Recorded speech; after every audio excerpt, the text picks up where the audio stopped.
We have a US delegation, a very powerful delegation at that has just arrived in Dharamshala, India, and they are headed to meet the Dalai Lama as also the Tibetan government in exile. This is big news because we've seen this delegation, which is being led by House Foreign Affairs Committee Chairman Michael McCaul, and also comprises of various other senior lawmakers, including former US House Speaker Nancy Pelosi, and they're all headed to meet the Dalai Lama and engage the Tibetan government in exile. This is big news because this certainly is going to provoke China. China has already been lodging protests with regards to the kind of delegation level meetings and visits that they've seen in the past with the Dalai Lama as also the Tibetan government.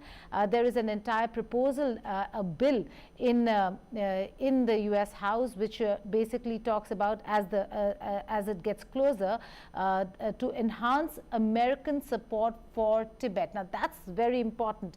America is not just looking at how they are trying to counter China when it comes to various other fronts. Tibet certainly has become a very important front. The US delegation now in Dharamshala. Those are visuals that are coming in from the airport where the delegation just arrived there. Nancy Pelosi, that you can see, has arrived with other members of the delegation, and they were welcomed by and there were people waiting outside, Tibetans who live in exile in Dharamshala, kids, children, waiting to welcome the delegation with Tibetan flags flying high. So that's a massive provocation that Beijing will consider, and we are certainly to hear from Beijing on that front.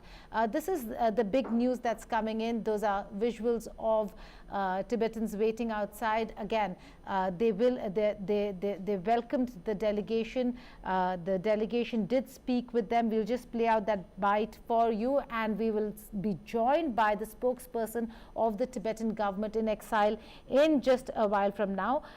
That's Tenzin Lekashe, who's joining us. He's going to be with us in just a bit, but let's just play out the bite of the lawmakers who are there in Dharamshala.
The delegation that has arrived in Dharamshala, and in some time from now we will play out the bite of the delegation that has arrived. It's a very senior delegation that is now in Dharamshala, and what they are looking at is a visit just ahead of a law, a bill, the Tibet bill that could very soon become a law.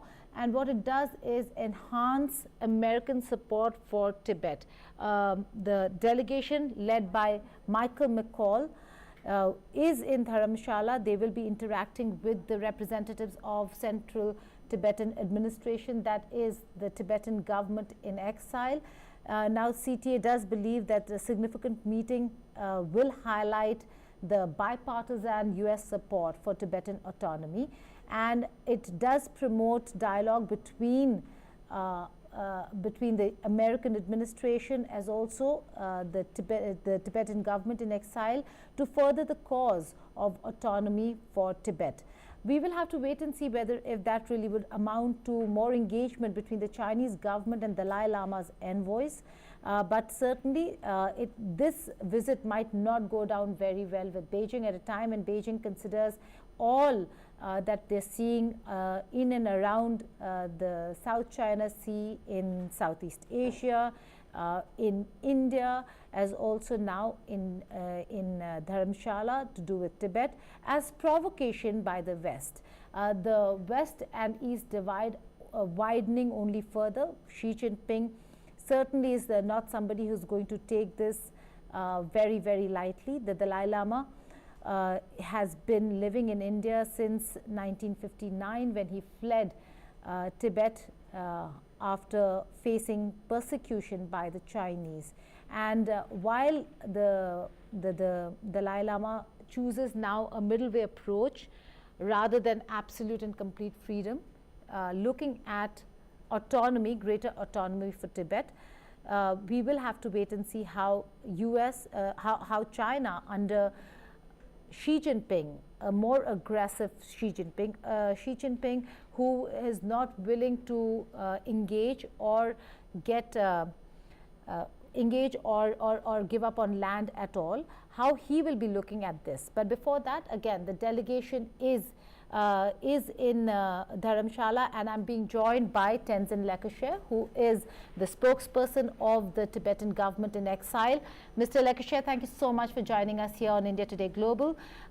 Massive, major, important visit that we are seeing of the US delegation. How do you think that will translate into more support, and the bill that now we see in the House in the US really translate into a law?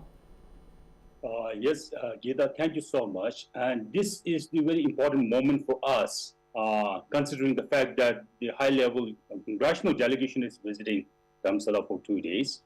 And in fact, it is not just a delegation visit, but over the last many years, the bipartisan, the bicameral support in the United States Congress has been a proof that the Tibet issue is not being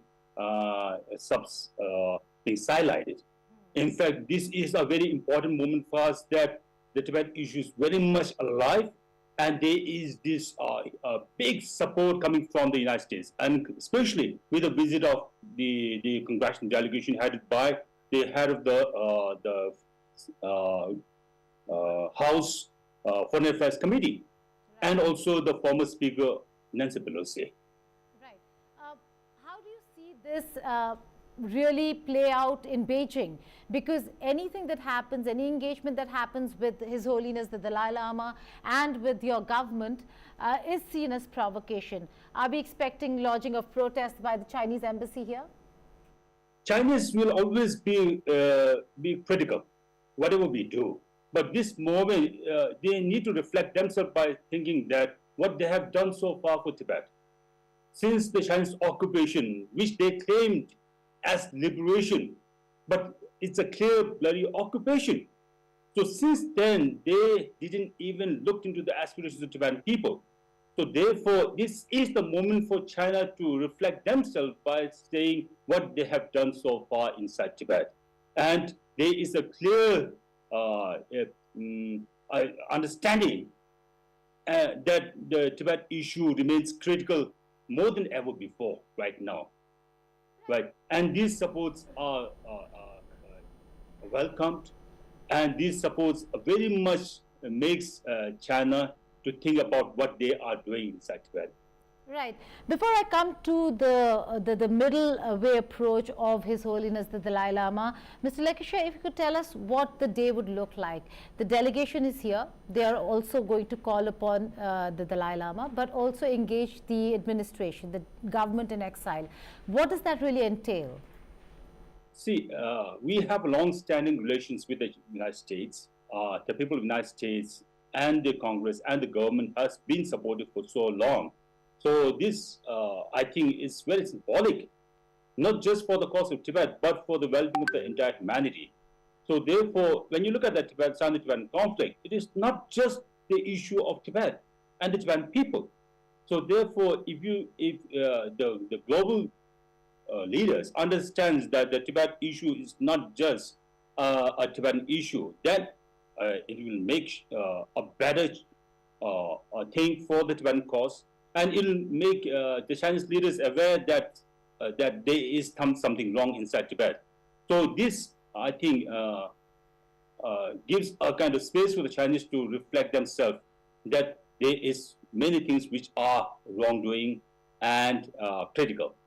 All right. Explain to our viewers, Mr. Lekisha, how does this work? You walk a very thin line when you engage the Americans on Indian soil. How does that really work? How do you engage the Indian administration to say, well, there's a delegation coming. India, US have very good ties today. So is there a balancing act that the government in exile also has to do in terms of how far can you go with visiting dignitaries? How much can you really speak on this matter?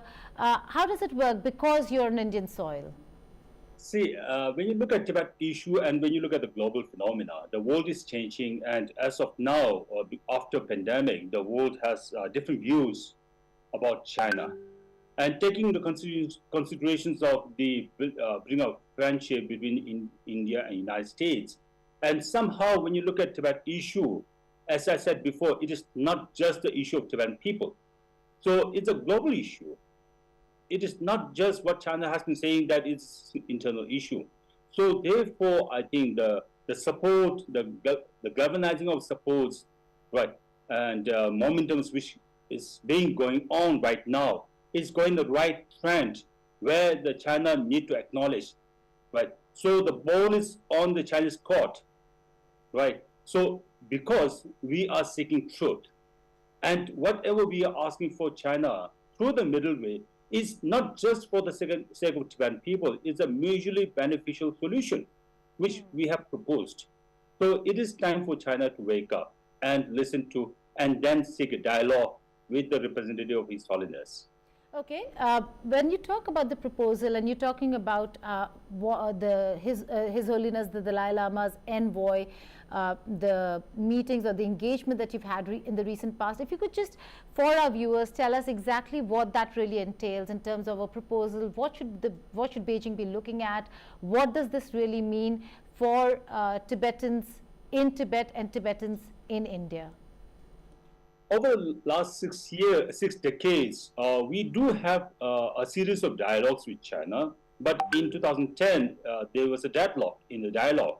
So it's been more than a decade that there was no direct communications between the Chinese government and the envoys of His Holiness. So what we are talking about is this dialogue need to be reinstalled. This dialogue need to be not just for the sake of Tibetans, but for the sake of Chinese and for the larger humanity. So since we are not seeking independence, but regardless of the fact that historically Tibet was independent, so the visit of the U.S. delegation right now, congressional delegation, is very important because just now we had a bill which has been signed by both the House and the Senate, which claims about the historical Tibetan independence stature. And also to challenge and debunk the Chinese narratives and the disinformation and misinformation. So therefore, since we have the truth on our side, right, so it is for, I think, that it came the right moment for the China to talk. But again, I know I have very little time left with you, so I'll just ask you two more questions. When it comes to the reality of what is happening on the ground, this is not the China of the past. This is a China under Xi Jinping. And President Xi Jinping looks at land, territory very differently, Mr. Lekisha. So how do you see a reconciliation or an understanding from Beijing at this point in time when they're not willing to give up an inch of what they really think is theirs? Not even in terms of idea of autonomy. Forget about land. We are not asking for secessionists. We are not for separating China, right? The middle way is all about being inclusive, right? By the fact that providing all the facilities and the freedom which are being within the framework of Chinese constitution, this is a fact. So what yes, the circumstances have changed, the time has changed, China has become powerful, but it is, see, China should be responsible, right? Powerful means they should be responsible. they want to exceed upon anybody else as being a leader of the world. But they have a mess in their own country with the occupied Tibet, with the occupied East Turkestan, with the occupied Southern Mongolia, and with the problems with Taiwan, Hong Kong, and within China also. So therefore, they have a big mess within China. So when they exceed upon anybody else to be the leader of the world, they should first do the exercise in home to clean up the mess. And Tibet is one of the mess for the last 60 years. Right? And the Sino-Tibetan conflict, which has been a long pending, need to resolve not just for us, but for all, including China. Mr. Lekshia, I'm asking you this because it's been so many years. He's 88 now. You have a third generation of Tibetans now in Dharamshala. Is there any hope that there will be an acceptance of autonomy and a maybe likelihood of people being able to travel to Tibet and back yet again? Can that really happen at this juncture? Because I see a real East and West divide. And the moment you start engaging the West, it seems like you're distancing yourself from the East, from China. So is that a dichotomy that you're facing? Is that something that you're really looking at? How to engage China, yet be able to speak to the West and find a solution, a middle path approach where Tibetans across the world can actually go back to Tibet? Yes, definitely. We remain hopeful. We were hopeful before, and we still remain hopeful because by the fact that we have a truth on our side, right? Since we all know that the truth has to prevail someday. So it is on the court of China, because what we are asking is middle way, right? A genuine autonomy for the Tibetan people, fulfilling the aspirations of Tibetan people. So far, Gita, when you look back to the 60 years of Chinese rule, right? Whatever policies they have implemented is not for the Tibetan people, but rather to serve their own purpose of stability and unity, right? So this will not work. So when they have policies, right, in favor of the Tibetan people, serving the aspirations of Tibetan people, in preserving the language, culture, traditions, and then the ecology, right? So this, I think, China must work on. And we definitely, are on the third generation, fourth generation, of how long it may take. We always remain hopeful with the belief that the truth will prevail. Okay. Will there be a statement at the end of this entire visit from your government, and what do you hope to achieve and put in that statement? So we look forward to the 2 days program over here, and there are lots of media coming from Delhi and some many places, and there are lots of curious also. So let this be the rolling, and we always remain hopeful. And this one, this is a very important moment for us, for all of us. And we thank the government of the United States and the people of the United States for having the high-level congressional delegation to Dharamshala. And we, at this moment, we would also like to thank the government of India and the government people for all the support which they have extended to us for preservation of Tibetan culture, language, traditions. So thank you all. On that note, Mr. Tenzin Lekshia, thank you so much for joining us here on India Today Global. Thank you. Thank you, Peter. Thank you. It's a privilege. So that's the spokesperson of the Tibetan government in exile speaking exclusively to India Today Global, saying that there is a need to engage the US administration, that there's